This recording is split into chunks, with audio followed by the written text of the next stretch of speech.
हमारी दुनिया कितनी खूबसूरत है ना। पर इस दुनिया में सब अपनी रोज़मर्रा की ज़िंदगी में बिज़ी रहते हैं। पर क्या आपने कभी सोचा है कि ये ब्रह्मांड जिसमें आप इतने सालों से रह रहे हैं, इसकी शुरुआत कैसे हुई? जितनी घटनाएं हुई है उसकी शुरुआत कहाँ से हुई? वैज्ञानिकों को ये पता चला कि हमारा ब्रह्मांड चारों ओर फैल रहा है। ये ब्रह्मांड हर एक सेकंड साइज़ में बढ़ता जा रहा है। तो ये जानने के लिए कि इस ब्रह्मांड की शुरुआत कैसे हुई, हमें सिर्फ समय को रोकना होगा और पीछे जाना होगा। चलिए थोड़ा पीछे चलते हैं, थोड़ा नहीं कुछ ज़्यादा पीछे।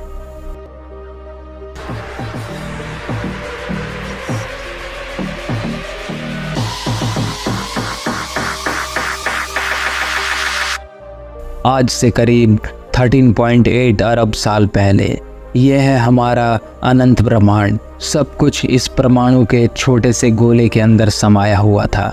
इस ब्रह्मांड में जो भी घटना घटने वाली है सब इसमें मौजूद है। इस ऊर्जा के गोले के अंदर यहाँ पर समय का कोई अस्तित्व नहीं है। पर अभी हम जिस दुनिया को जानते हैं उन सब की शुरुआत होने वाली है रहस्यमय कारण के चलते। एक एटम के साइज से भी छोटा ब्रह्मांड अचानक अपने अस्तित्व में आ गया। एक सेकंड के करोड़ों हिस्से के अंदर ये ब्रह्मांड अपने अस्तित्व में फैल गया और इसे ही हम कहते हैं द बिग बैंग। इस समय आप जो ब्लास्ट होते हुए देख पा रहे हैं ये सब ऊर्जा का प्योर एनर्जी है।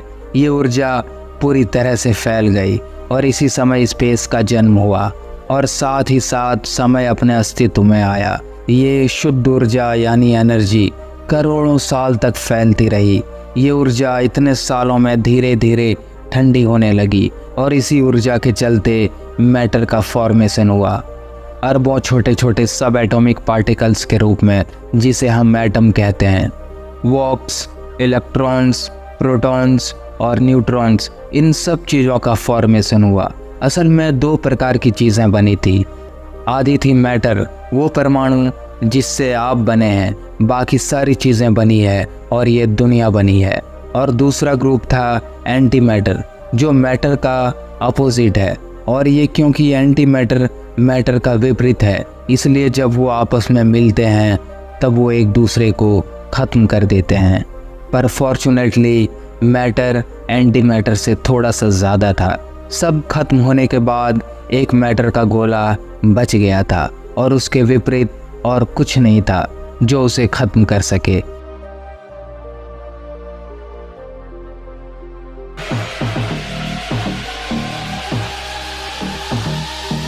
इसलिए उसका विस्फोट हो गया, जो कि हम लोगों के लिए बहुत लकी था, क्योंकि इसी एक गोले से अब पूरी दुनिया बनने वाली है।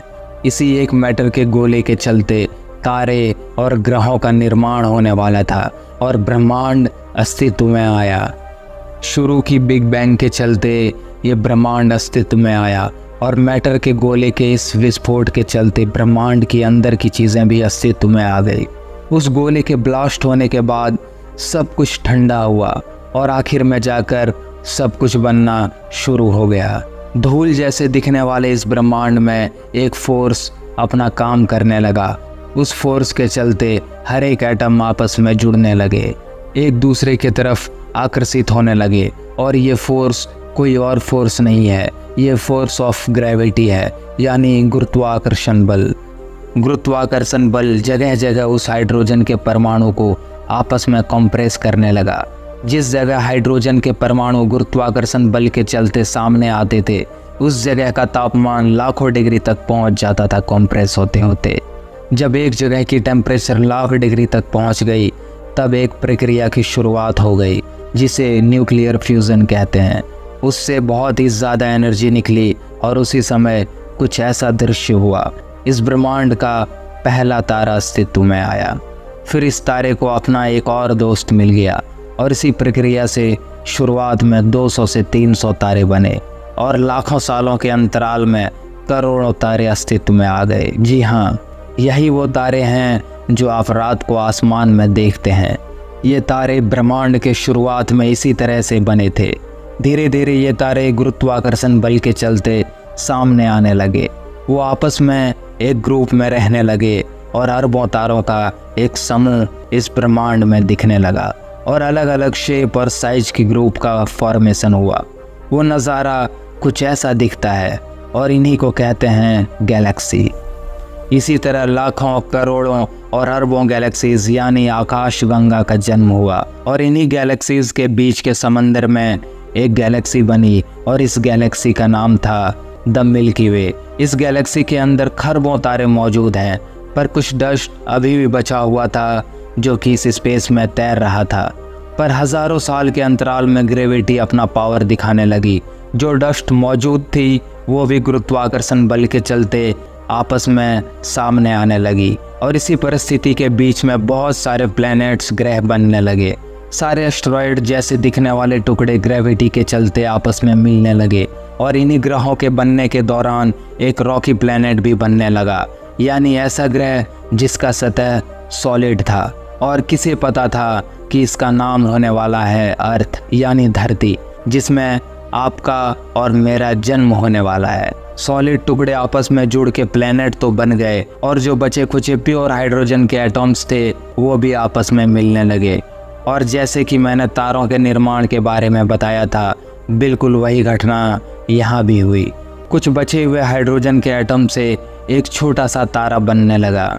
सारे हाइड्रोजन आपस में करीब आने लगे और इतनी टेम्परेचर बढ़ गई कि न्यूक्लियर फ्यूजन की शुरुआत हो गई। एक नया तारा का जन्म हुआ जिसका नाम है सूरज। जब ये सूरज बना तब ये एक बहुत ही तेज सोलर विंड को इरप्ट किया, जिसके चलते बाकी सारे धूल के कण सोलर सिस्टम यानी कि सौर मंडल के बाहर चले गए और सौर मंडल में वही 8 ग्रह और बाकी उपग्रह बच गए जो कि साइज में बड़े थे और सौर मंडल वैसा ही दिखने लगा जैसा वो अभी दिखता है।